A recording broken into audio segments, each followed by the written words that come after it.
ஒரு மனிதனுடைய வாழ்க்கையை கை தூக்கி விட்டான ஒரு மனுஷன் அப்படின்னா அவனை சொல்கிறான் காட் ஃபாதருங்கிறான். உலகத்தில் ஒரு மனுஷன் என்ன சொல்கிறான்?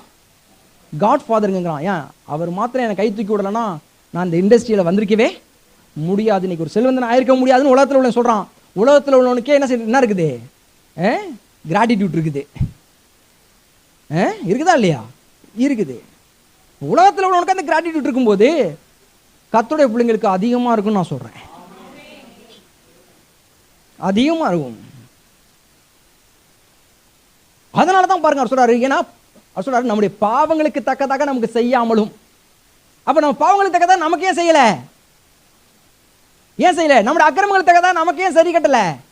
ஏன்னா நம்முடைய பாவங்களுக்கு தக்கதாக நமக்கு செய்யல, குமாரனுக்கு செஞ்சாரு. நம்முடைய அக்கிரமங்களுக்கு தக்கதாக நமக்கு சரி கட்டல, அதை குமாரன்ட்ட கொடுத்து சரி கட்டினாரு. அதனால நம்ம கிட்ட சரி கட்டல.